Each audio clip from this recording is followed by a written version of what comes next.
मैं कंचना पुत्र आप सभी को मुंडा मैथ्स पर स्वागत करता हूं। आज के हम लोग इस वीडियो में द्विघात समीकरण का बहुत ही बढ़िया एक कॉन्सेप्ट पार्टनर साहब देखेंगे। काफी जबरदस्त और आशा करता हूं कि आप सब आदमी को अंत में यह वीडियो काफी पसंद आएगा। यदि आप सबको पसंद आवे तो कमेंट पक्का कीजिए पार्टनर, कमेंट करना, लाइक करना मत भूलिए। चलिएगा ध्यान से। आप सब आदमी को हम पिछला वीडियो में पढ़ाए थे जिसका लिंक टेलीग्राम पर उपलब्ध है पार्टनर साहब, कि b² - 4ac को हम लोग d से सूचित करते हैं। d का मतलब पार्टनर साहब पढ़ाए थे हम डिस्क्रिमिनांट। ध्यान दीजिएगा सब आदमी, डिस्क्रिमिनांट पार्टनर साहब बहुत ही सुंदर मैटर है यह आपका डी, b² - 4ac। अब इसके बारे में हम लोग बहुत सुंदर तरीका से पढ़ते हैं कि आखिर इसका रोल क्या है, यह क्या कर सकता है पार्टनर साहब मैथ में द्विघात समीकरण में। देखिएगा ध्यान से। तो हम लोग पढ़ने वाले हैं नेचर ऑफ रूट्स। इसका मतलब होता है पार्टनर साहब कि मूलों की प्रवृत्ति मतलब कि आखिर जो मूल है उस मूल के पास क्या क्या कॉन्सेप्ट है द्विघात समीकरण में। तो चलिए पार्टनर साहब, नेचर ऑफ रूट्स, मूलों की प्रवृत्ति, मूलों का नेचर, क्या नेचर है मूलों का, हम लोग पार्टनर साहब डील कर रहे हैं। तो ध्यान दीजिएगा सब आदमी। मूल के सबसे पहले आप सब आदमी को हम बताना चाहते हैं कि 3 नेचर है। सबसे पहले पार्टनर साहब 3 नेचर ध्यान देना है, आखिर है क्या चीज। सबसे पहला नेचर कहता है कि यदि d का मान 0 से छोटा हो, d का मान 0 से छोटा हो, d बोले तो b² - 4ac का मान यदि 0 से छोटा हो तो मूल काल्पनिक होंगे। इसका मतलब समझिए सब आदमी, मूल काल्पनिक होंगे मतलब मूल का सिर्फ और सिर्फ हम कल्पना कर सकते हैं। मूल का कल्पना तब कर सकते हैं जब d का मान 0 से छोटा हो तब। पार्टनर CHSL 2016 के एग्जाम में अब बहुत बार पूछा गया था कि यदि द्विघात समीकरण का मूल काल्पनिक हो तो उनके शर्त क्या है पार्टनर साहब। तो उसमें b² - 4ac का मान 0 से छोटा चाहिए। देखिए क्यों। तो साइड में हम लोग श्रीधाराचार्य का फॉर्मूला प्रूफ किए थे कि x बराबर -b plus minus √b² - 4ac बटा में 2a। तो पहले आप इसका मतलब समझिए। जब b² - 4ac का मान 0 से छोटा हो जाए तो 0 से छोटा होने का मतलब है कि b² - 4ac का मान माइनस में हो। पार्टनर साहब 0 से छोट, तो 0 से छोट तो माइनस में ना होगा। तो एक बात समझिएगा कि जब यह वैल्यू माइनस में हो जाएगा, जब यह b² - 4ac 0 के छोट बोले तो पार्टनर साहब माइनस में हो जाएगा। तो पार्टनर साहब कोई भी संख्या यदि माइनस में होगा तो वह रियली मायने में काल्पनिक होता है, क्योंकि किसी भी संख्या को पार्टनर साहब माइनस में है तो उसका हम लोग वर्गमूल नहीं निकाल सकते हैं। इस संख्या का धरती पर अस्तित्व तो नहीं है पार्टनर। -16 का अगर कोई वर्गमूल पूछे तो 16 का हो जाएगा 4 और माइनस के लिए लग जाएगा i, और यही i तो पार्टनर साहब इमेजिनरी नंबर का आइडेंटिटी शो करता है। तो आप लोग एक बात समझिए कि जब ही रूट के अंदर में जहां भी माइनस आया, रूट के अंदर में पॉजिटिव नंबर संभव है, परंतु रूट के अंदर में निगेटिव नंबर पार्टनर साहब संभव नहीं है। यह सिर्फ और सिर्फ कल्पना मात्र है और यह पार्टनर साहब काल्पनिक संख्या है।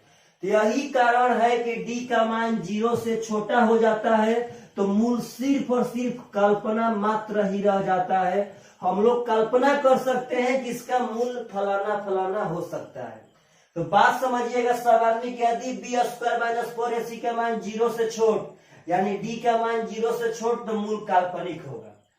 अब पार्टनर साहब समझिएगा आगे ध्यान से। अब कहता है कि यदि डी का मान 0 के बराबर, यह 0 से छोट था, और आगे कहता है पार्टनर कि यदि डी का मान 0 के बराबर यानी कि बी स्क्वायर माइनस 4ac का मान यदि 0 के बराबर, तो मूल वास्तविक और समान होंगे।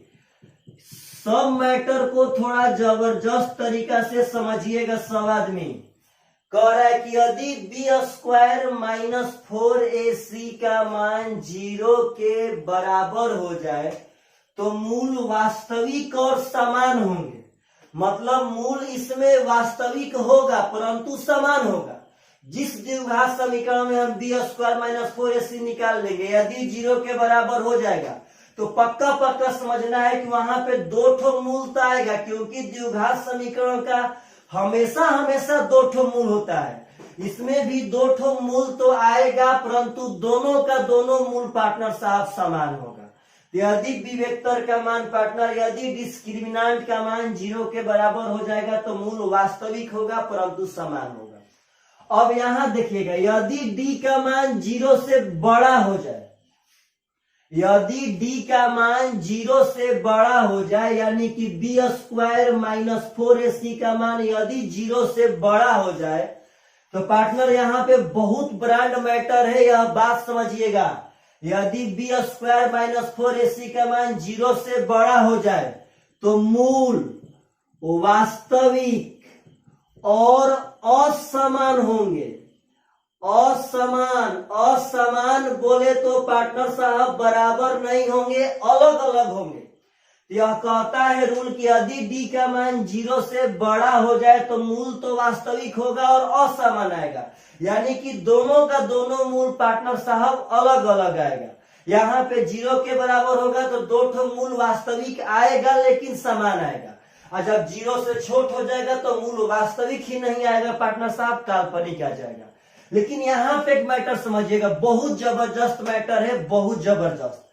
यदि डी का मान 0 से बड़ा हो, यदि डी का मान 0 से बड़ा हो पार्टनर, तो यहाँ 2 ठो मैटर पैदा होता है। मूल वास्तविक होगा और असमान होगा, यह फिक्स है। लेकिन असमान में 2 ठो मैटर पैदा होते हैं पार्टनर साहब, बहुत बढ़िया तरह से ख्याल रखिएगा। अब यह रूल कहता है, बात समझिएगा कि यदि पार्टनर साहब यहाँ पे 2 ठो मैटर पैदा होगा, इसमें हम पहला मैटर को डील कर रहे हैं।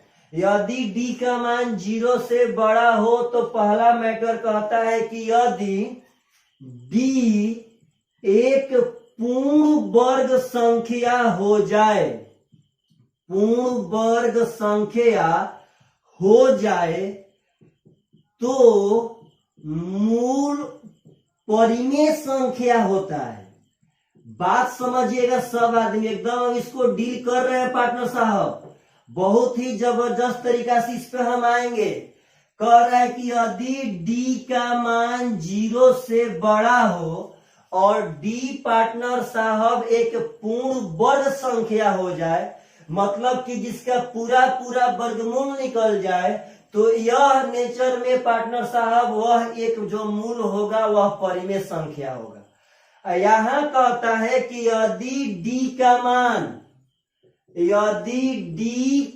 मान एक पूर्ण वर्ग संख्या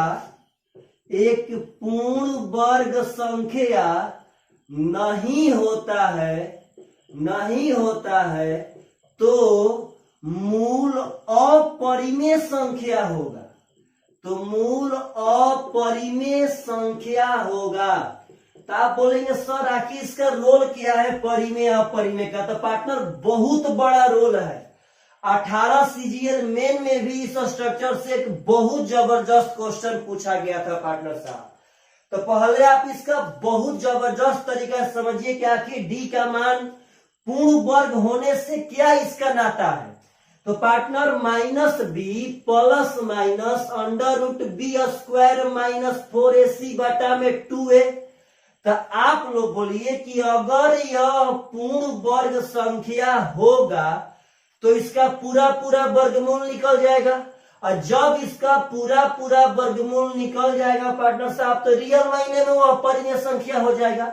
क्योंकि अपरिमेय तो तब होता है जब उसका पूरा पूरा वर्गमूल ना निकले तब। √5 अपरिमेय है, √2 अपरिमेय है, √3 अपरिमेय है, लेकिन पार्टनर साहब √16 अपरिमेय नहीं है।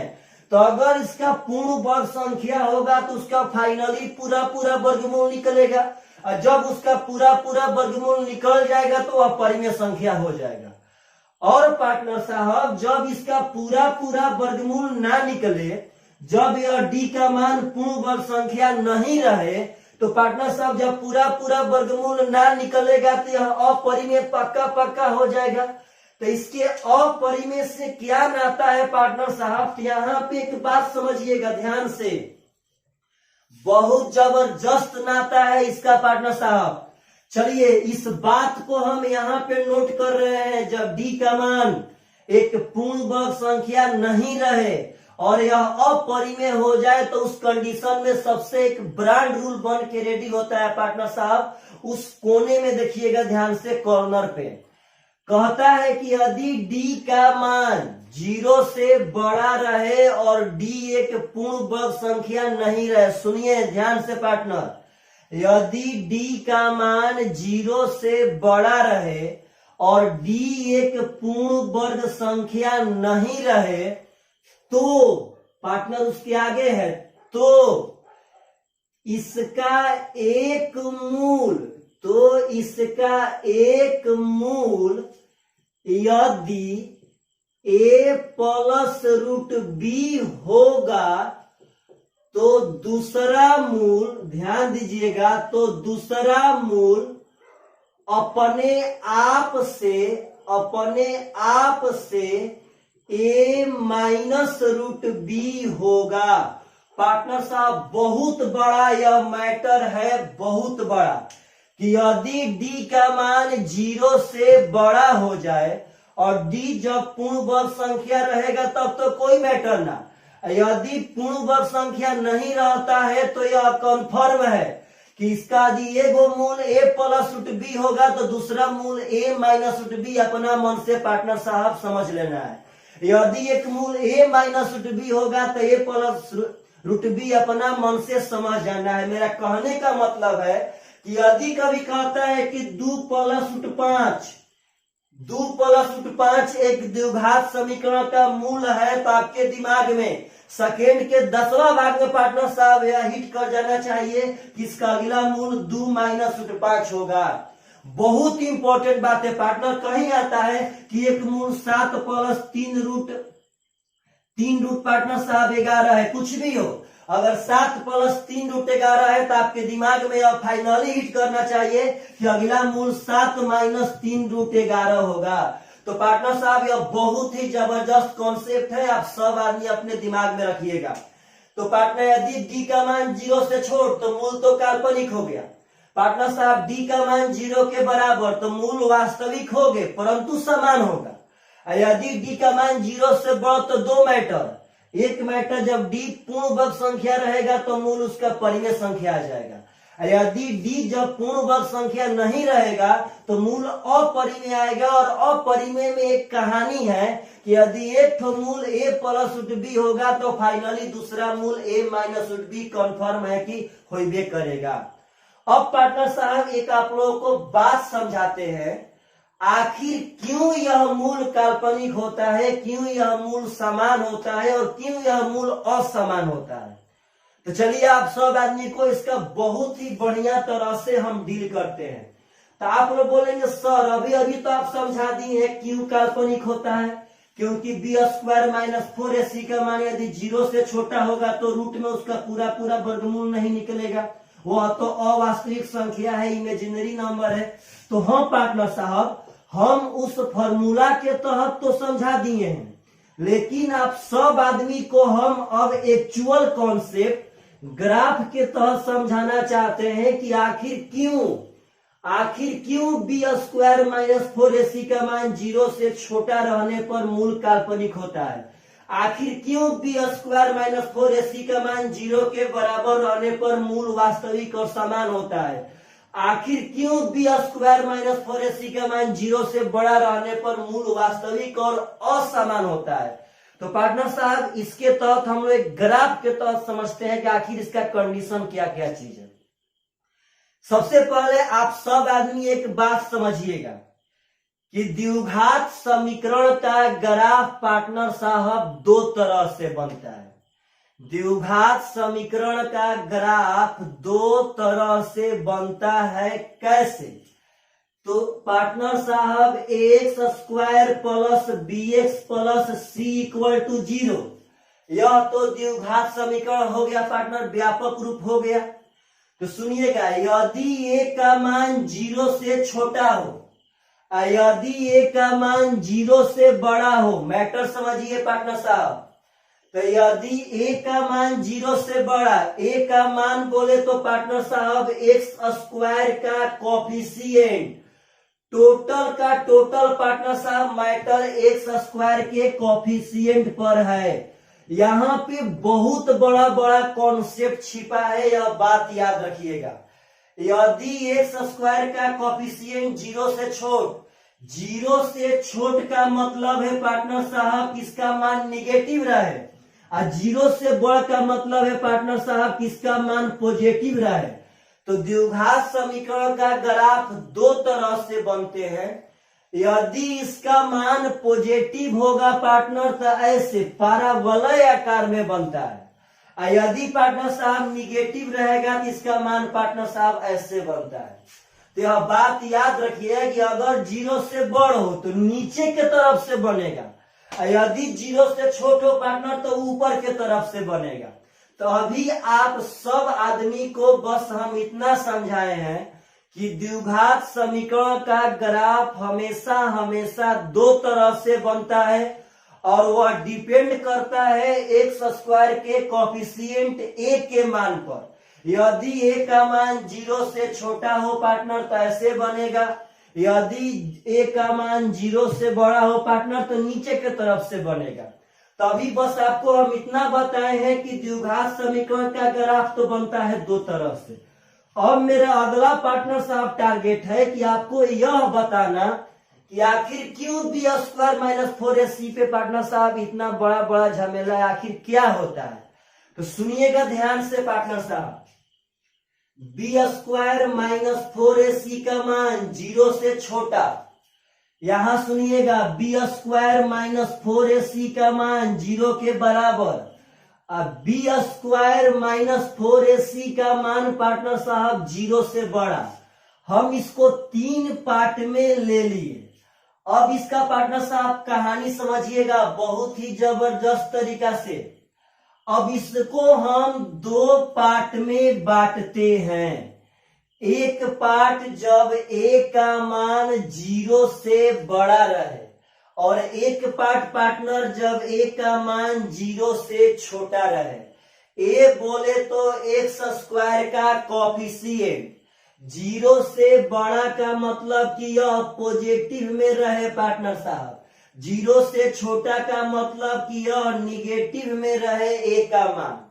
तो सुनिएगा ध्यान से सब आदमी, पार्टनर साहब किसी भी द्विघात समीकरण का सलूशन तभी निकलेगा जब वह समीकरण एक्स अक्ष और वाई अक्ष में एक्स अक्ष पर हिट करेगा। तब एक्स अक्ष पर हिट किया तो उसका एक्स का मान है, यदि एक्स अक्ष पर हिट नहीं किया तो उसका एक्स का मान नहीं है। तो सुनिएगा ध्यान से यहाँ पे पार्टनर साहब, यह सब आपका जो अभी हम सापिन बना रहे हैं, यह सापिन पार्टनर साहब बक्सा है, टोटल सापिन बक्सा है, यह बात ख्याल रखिएगा। यह टोटल सापिन पार्टनर साहब बक्सा है। अब इसके बाद जो हम स्ट्रेट लाइन खींचेंगे वह एक्स अक्ष और वाई अक्ष को डिनोट करेंगे। बात समझिएगा सब आदमी। आपका यह हो गया एक्स अक्ष, यह हो गया पार्टनर साहब वाई अक्ष। तो एक्स अक्ष वाई अक्ष एक्स डैश वाई डैश, चलिए इतना मैटर नहीं है, बस आराम से समझिएगा। यदि ग्राफ एक्स अक्ष को हिट करेगा तब तो पार्टनर साहब हल होगा, यदि हिट नहीं करेगा तो उसका हल नहीं होगा। तो बात समझिए, जब बी स्क्वायर माइनस 4ac का मान 0 से छोटा हो जाएगा, जिस द्विघात समीकरण में इसका मान 0 से छोटा हो जाएगा पार्टनर साहब, तो पहले तो यहाँ 0 से हम बढ़ा लिए हैं a का मान, a का मान 0 से बड़ा, बी स्क्वायर माइनस 4ac का मान 0 से छोटा। ध्यान रखना है पार्टनर साहब, जब a का मान 0 से बढ़ा लेंगे तो ग्राफ तो ऊपर की तरफ ऐसे बनेगा पार्टनर साहब, नीचे से। तो जब 0 से छोटा होगा तो यह एक्स अक्ष को टच नहीं करेगा पार्टनर। जब 0 से बी स्क्वायर माइनस 4ac का मान छोटा होगा तो वह एक्स अक्ष को टच ही नहीं करेगा, और जब टच नहीं करेगा पार्टनर तो हल कहां से आएगा, एक्स का मान कहां से आएगा। जब एक्स अक्ष पे टच करेगा तब तो एक्स का मान पार्टनर साहब निकलेगा, इसीलिए इसका मान काल्पनिक होता है, इसका मान एक्स अक्ष पर टच ही नहीं करता है पार्टनर साहब। और जब बी स्क्वायर माइनस 4ac का मान 0 के बराबर हो जाए, बात समझिएगा सब आदमी, जब 0 के बराबर हो जाए तो इसका ग्राफ पार्टनर साहब एक्स अक्ष के एक बिंदु पर हिट करता है। इसका ग्राफ जब 0 के बराबर होगा तो एक्स अक्ष के किसी एक बिंदु पर टच करता है। तो आप लोग बोलिए कि अगर इधर से आएंगे तब पर भी 5 होगा, फिर आएंगे पार्टनर साहब तो 5 ही होगा। इसीलिए इसका मूल वास्तविक और समान होते हैं। जब एक बिंदु पे टच किया पार्टनर तो 5 5 पार्टनर 5 ही, मतलब एक बिंदु पे तो एक वैल्यू, इसलिए पार्टनर साहब एक्स का मान 2 बार लीजिए और दोनों बार आपका समान ही होगा। और जब पार्टनर साहब 0 से बड़ा होगा, समझिएगा ध्यान से, जब 0 से बड़ा हो जाएगा तो पार्टनर ऐसे एक्स अक्ष को यह क्रॉस कर जाता है।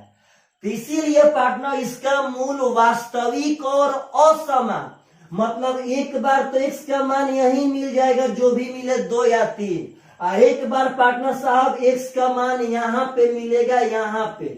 इसीलिए पार्टनर साहब एक बार यहाँ मान है, एक बार यहाँ मान, तो एक मान छोटा होता है, एक मान बड़ा होता है। तो आप बात समझिए, यही तो एक्स जब 0 से बड़ा था तब, अगर 0 से छोट रहे तो पार्टनर साहब ग्राफ बनता है ऐसे। तो यहाँ भी वही मैटर है, अगर 0 से बी स्क्वायर माइनस 4ac का मान पार्टनर साहब छोटा रहेगा तो वह टच नहीं करेगा। देखिएगा ध्यान से, इसका ग्राफ पार्टनर साहब ऐसे बनेगा, ऐसे इसका ग्राफ ऊपर से बनता है।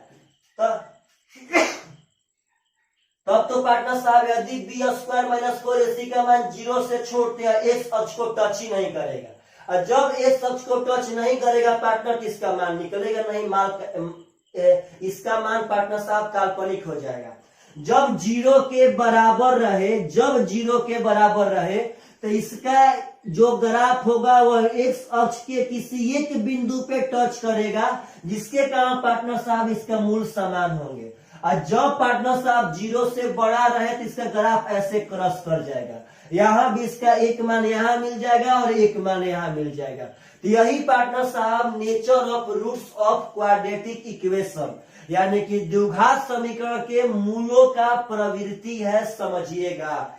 इसमें a जब 0 से बड़ हो और a जब 0 से छोट हो तो बड़ा रहेगा तो पार्टनर ऐसे बनेगा, और छोटा रहेगा तो आपका ऐसे बनेगा। यह बात बहुत ही इंपॉर्टेंट है। तो आशा करते हैं पार्टनर साहब कि जितना ये सब चीज पढ़ा रहे हैं आप सब आदमी को टोटली कॉन्सेप्ट दे रहा होगा, क्योंकि हमको तो पार्टनर साहब जो भी चैप्टर पढ़ाना है एकदम उसमें धुआं कबार के पढ़ाना है, ताकि आप सब आदमी दुनिया के किसी भी बुक को उठाएं तो आपसे क्वेश्चन ना छूटे। परंतु आप सबसे मेरा एक रिक्वेस्ट है पार्टनर कि आप सब आदमी दूर दूर तक, भारत के कोना कोना तक इस सब वीडियो को शेयर कीजिए, ताकि लोग जाने पहचाने कि ना पार्टनर अगर मेहनत कोई कर रहा है तो एक बंदा भी मेहनत कर रहा है। चलिएगा ध्यान से, अगला चीज जो बहुत ही इंपॉर्टेंट है पार्टनर साहब, द्विघात समीकरण का बात समझिएगा सब आदमी एकदम बढ़िया तरह से। हम लोग अब पढ़ रहे हैं maxima and minima of quadratic equation. Maxima और मिनिमा ऑफ क्वाड्रेटिक इक्वेशन, यानी कि द्विघात समीकरण का मैक्सिमम और मिनिमम मान निकालना। तो पार्टनर साहब इस पे भी बहुत ब्रांड लोचा है जो आप सब आदमी को हम समझाना चाहते हैं। बढ़िया से सुनिएगा ध्यान से। अगर आपका द्विघात समीकरण ax square plus bx plus c बराबर 0 है, इसी रूप में पार्टनर साहब अक्सर द्विघात समीकरण होते हैं। तो यदि ax square plus bx plus c बराबर 0 आपका द्विघात समीकरण है, तो बात समझिए कि अगर क्वेश्चन यह पूछे कि x के किस मान पर द्विघात समीकरण का बड़ा या छोटा मान, बड़ा या छोटा, साथ ही ये बोल रहे हैं पार्टनर साहब मैक्सिमम मान भी पूछे और मिनिमम मान कहे कि x के किस मान पर, इसका मतलब है कि यहाँ पे हम x का कौन सा मान बैठाएं, x का किस मान पर पार्टनर साहब, किस मान पर। ऐसे आपको अलजेब्रा में हम यह सब पढ़ाएंगे और यहाँ भी पढ़ाएंगे। कहे कि x के किस मान पर इसका मैक्सिमम भी मिलेगा या मिनिमम भी मिलेगा, तो पार्टनर साहब उसका फॉर्मूला होता है -b/2a। और नहीं तो आप इसका यदि डिफरेंशिएशन निकालेंगे तो वह x का वैल्यू मिल जाएगा, जिस वैल्यू को यहाँ पुट करने पे इसका सबसे छोटा या बड़ा मान आएगा। पार्टनर साहब छोटा भी और बड़ा भी समझिएगा ध्यान से, हम बार बार यहाँ जोड़ दे रहे हैं। लगता है कि तबीयत पार्टनर साहब खराब हो गया, देखिएगा ध्यान से। इस द्विघात समीकरण में क्वेश्चन कहे कि x के किस मान पर, x के किस मान पर इसका मैक्सिमम मान मिलेगा या मिनिमम मान मिलेगा, तो हम फॉर्मूला बैठाएंगे -b/2a। यदि पार्टनर कहे कि इस द्विघात समीकरण का मैक्सिमम या मिनिमम, बात समझिएगा सब आदमी, दोनों का एक ही फॉर्मूला होता है c-b²/4a। c-b²/4a पार्टनर यह फॉर्मूला बैठा देंगे तो आपका इसी फॉर्मूला पे मैक्सिमम मान भी मिलेगा और इसी फॉर्मूला पे मिनिमम मान भी मिलेगा। तो आप लोग बार बार एक आपके दिमाग में एक कॉन्सेप्ट हिट कर रहा होगा कि सर मैक्सिमम मान भी पूछेगा तो यही फॉर्मूला, मिनिमम मान भी पूछेगा तो यही फॉर्मूला। आप बता रहे हैं कि x के इसी मान पर मैक्सिमम भी आएगा, इसी मान पर मिनिमम भी आएगा, यह कैसे संभव है सर? अगर x का मान यही बैठाएंगे तो उसी मान पे मैक्सिमम, उसी मान पे मिनिमम, यह सब कैसे हो सकता है? यहाँ पे क्या लोचा है? तो लोचा आप लोग यहाँ ध्यान से समझिएगा सब आदमी, हम ग्राफ से समझा रहे हैं। यहाँ लोचा है कि यदि a का मान 0 से बड़ा रहे, यानी कि पार्टनर साहब पॉजिटिव रहे, समझिएगा ध्यान से, यदि a का मान 0 से बड़ा रहे और पॉजिटिव में, मतलब पॉजिटिव में रहे, तो इसमें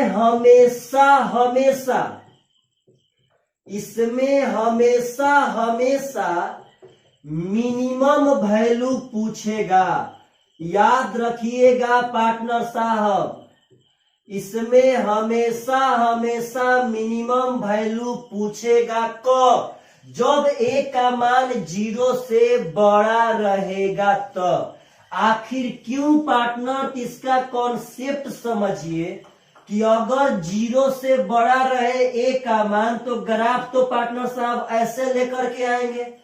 तो आप लोग अपने मन से बोलिए कि इसका ग्राफ 1 2 3 4 ऐसे ही बढ़ते बढ़ते अनंत तक चला जाएगा। तो आपसे कहते हैं कि आप बताइए इसका मान तो पार्टनर साहब नीचे के तरफ में घटेगा। तो आपसे एक बात पूछते हैं कि अगर इसका हम अधिकतम मान खोजने जाएंगे तो इसका अधिकतम मान आखिर पार्टनर यह वाला लाइन कहां तक गया है? मालूम ही नहीं है कहां तक गया है। अगर इसका कोई हम पॉइंट निकाल सकते हैं तो सिर्फ और सिर्फ यह वाला पॉइंट पार्टनर साहब जो इसके सबसे नीचे है, सबसे नीचे। तो इस ग्राफ में हम इसका यह पॉइंट सिर्फ और सिर्फ ज्ञात कर सकते हैं, बाकी यह सब पॉइंट अनंत तक चला जाएगा। तो जब a का मान 0 से बड़ा हो, a बोले तो x² का कोफिशिएंट, यदि 0 से बड़ा हो तो उस समीकरण का सिर्फ और सिर्फ मिनिमम मान ही निकल पाएगा। इसका मैक्सिमम मान पूछेगा तो पार्टनर साहब अनंत हो जाएगा। तो फॉर्मूला एक ही लगाएंगे, इसमें मिनिमम के लिए यह लगाएंगे पार्टनर साहब। सुनिएगा ध्यान से, यही चीज है।